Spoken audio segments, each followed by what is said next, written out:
So then in verse 15, Revelation 12:15, the serpent, now here he's already been called the accuser of our brethren, the devil, and the dragon. Now here he's called the serpent, who you remember was in the garden in the beginning. The serpent poured water out of his mouth like a river out of his mouth after the woman, so that he might cause her to be swept away with the flood. So, and I talked to you before about the two wings of the great eagle. You remember that the first beast was that came forth in Daniel chapter 7 was a lion with eagle's wings. And so I told you that I believe that probably the lion is representative of England. The eagle's wings are probably representative of the United States. And he said, I watched until the eagle's wings were plucked, and the lion was made to stand on his own 2 feet like a man. So I believe that that's what this is referring to. The 2 wings of the great eagle are given to the woman so that she can fly into her place. I don't know exactly what that's going to mean, but it may mean that because of air power, and maybe United States air power or others that they have enabled, that Israel will be able to go to the place of refuge that God has given her. So you remember when Jesus is speaking in Matthew chapter 24, and I think it's verse 15, he says, when you see therefore the abomination of desolation spoken of by Daniel the prophet, standing in the holy place, let the reader understand. And then he says, let those who are in Judea flee to the wilderness, or flee to the mountain. I think that's talking about this same thing. So he tells us there when that happens. At the abomination of desolation, that happens in the middle of the week. At that point, those that are there are to flee. Now I believe by this time, God is going to have worked in Israel some miraculous works so that much of, or maybe almost all of the nation of Israel, the Jews, in fact, it makes it sound like that all the Jews, but I find that hard to believe because it is by free choice and by grace that we're saved. But it sounds like that the Jews will be, by and large, brought back to Him. And that's in several places, but one of the good places you could read about that is in Zechariah chapter 12, 13 and 14. Talks about how that God will pour out upon them the spirit of grace and supplication, and they will turn to Him. And it talks about how that they will repent. Every tribe, every family, everybody will be turning to Him at that time. So, but the woman is to fly to the wilderness. Okay, the same idea that we see in the Olivet Discourse, where Jesus says, "Let the ones that are in Judea flee to the mountain." Or flee to the wilderness. It's the same thought, same idea. And there it says that she's nourished there. Now who's going to nourish her there? It doesn't say that the eagle's going to nourish her or the lion. It's so I'm assuming and believing that God will nourish her there. Has God ever provided nourishment before for the nation of Israel in the wilderness? Well, yeah. We think about the manna that God has provided, and God has the ability to do that. So anyway, so that refers us back to Matthew chapter 24, verse 16, which I just was quoting for you. And then verse 15 now, Revelation 12:15, the serpent poured out water like a river out of his mouth after the woman, so that he might cause her to be swept away with the flood. So Satan is still trying to kill the woman or to destroy the nation of Israel and the people of Israel. But as we can see in verse 16, the earth helped the woman, and the earth opened its mouth and drank up the river, which the dragon poured out of his mouth. Now this is where, and we saw back in Daniel chapter 11, verse 30, the dragon was enraged. There it said at the covenant, at the holy covenant. Here it says the dragon was enraged with the woman. Means the same thing. This is those are parallel.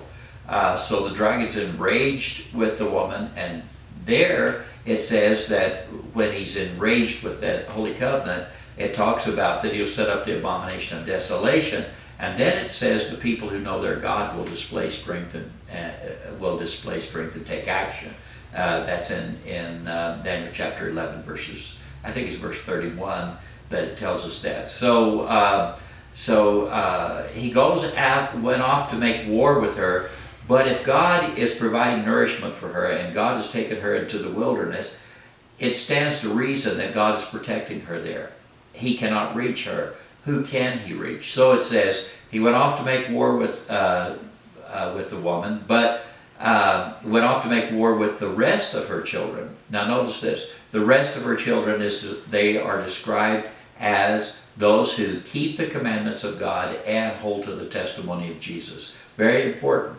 So this is in the latter part of that week. This is in the last 3.5 years, and we find that those who keep the commandments of God and hold to the testimony of Jesus, whether they are Jewish or not, it doesn't say. They may be Jewish. And there's some that say all of these are Jewish. They're all Jews, and that there would be no Gentile Christians left at this point, other than those that may have been saved during the tribulation.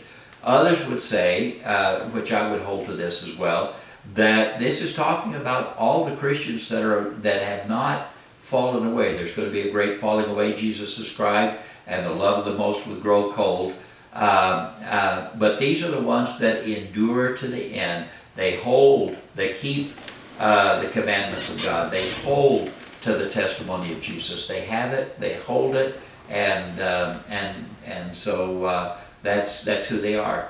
Now I'm going to jump back to Daniel chapter 7 because I want us to look at this from a different perspective, the early perspective, that very same thing we're talking about here.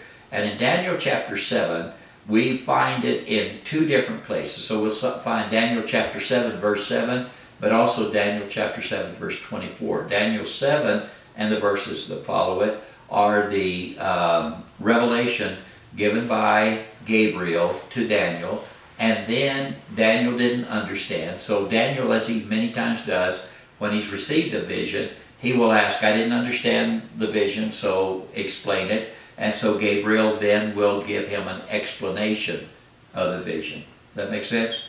So anyway, so that's what goes on here. So in Daniel chapter 7, now in the first verses of Daniel chapter 7, you'll remember that Daniel was given the vision, first of all, of standing on the seashore and the four beasts coming up out of the sea, meaning out of humanity, these four kingdoms or earthly kingdoms come up. And the first is the lion with the eagle's wings, and he watches until the eagle's wings are plucked, and the lion stands on his 2 feet. And then he watches, and there's a bear with 3 ribs in its mouth, and it goes forth devouring. And then there is a leopard with 4 wings, sets of wings on its back.